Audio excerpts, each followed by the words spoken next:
تصور کریں کہ 8 سال پہلے آپ کو اپنے ہی شہر سے رات کی تاریکی میں نکلنے پر مجبور کیا گیا، آپ پر پتھر برسائے گئے، آپ کے ساتھیوں کو شہید کیا گیا اور آپ کی جائیدادیں چھین لی گئیں۔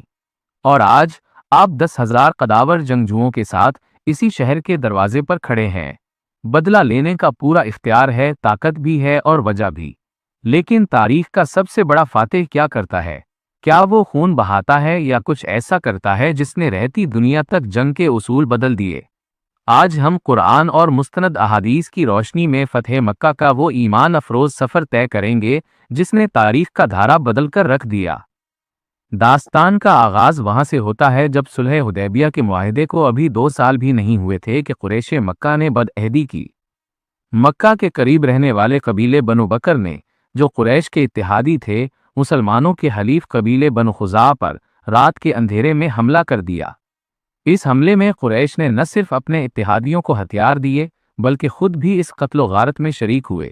جب بنو خزاعہ کے مظلوم لوگ حرم پاک کی دیواروں سے لپٹ کر پناہ مانگ رہے تھے، تب بھی انہیں بے دردی سے شہید کیا گیا۔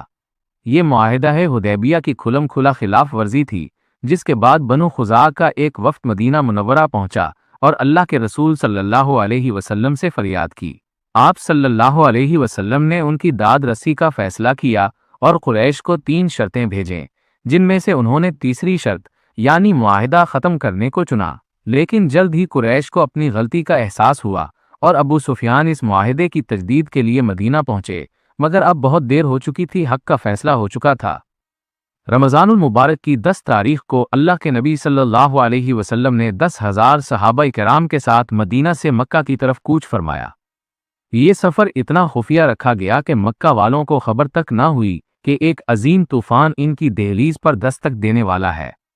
جب یہ عظیم لشکر مکہ کے قریب مر الزہران کے مقام پر پہنچا تو آپ صلی اللہ علیہ وسلم نے حکم دیا کہ ہر سپاہی اپنا الگ چولہا جلائے۔ رات کے اندھیرے میں جب مکہ کی پہاڑیوں کے گرد 10,000 آگ کے الاؤ روشن ہوئے تو قریش کے دل کانپ اٹھے۔ ابو سفیان، جو حالات کا جائزہ لینے نکلے تھے، مسلمانوں کے قبضے میں آ گئے، اور جب انہوں نے اسلام کی عظمت اور نبی کریم صلی اللہ علیہ وسلم کے اخلاق کا مشاہدہ کیا تو وہ کلمہ پڑھ کر مسلمان ہو گئے۔ یہاں رحمت عالم صلی اللہ علیہ وسلم کی شان دیکھیے کہ آپ صلی اللہ علیہ وسلم نے ابو سفیان کی عزت افزائی کرتے ہوئے اعلان فرمایا کہ جو ابو سفیان کے گھر میں داخل ہوگا اسے امان ہے، جو اپنے گھر کا دروازہ بند کر لے اسے امان ہے، اور جو مسجد حرام میں پناہ لے اسے بھی امان ہے۔ 20 رمضان کو یہ لشکر حق کے مکہ میں داخل ہوا۔ اللہ کے نبی صلی اللہ علیہ وسلم ایک فاتح کی حیثیت سے داخل ہو رہے تھے، لیکن آپ کا سر عاجزی اور اللہ کے شکر سے اتنا جھکا ہوا تھا کہ آپ کی ریش مبارک اونٹنی کے پالان کو چھو رہی تھی۔ آپ صلی اللہ علیہ وسلم نے 4 مختلف دستوں کو 4 سمتوں سے مکہ میں داخل ہونے کا حکم دیا اور سختی سے ہدایت کی کہ جب تک کوئی تم پر حملہ نہ کرے تم ہتھیار نہیں اٹھاؤ گے۔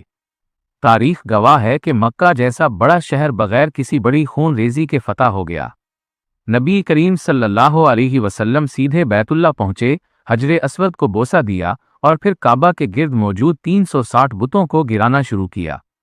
آپ صلی اللہ علیہ وسلم کے ہاتھ میں ایک لکڑی تھی جس سے آپ بتوں کو ٹھوکر مارتے جاتے اور قرآن کی یہ آیت تلاوت فرماتے، جاء الحق وزہق الباطل ان الباطل کان زہوقا، یعنی حق آ گیا اور باطل مٹ گیا، بے شک باطل مٹنے ہی والا تھا۔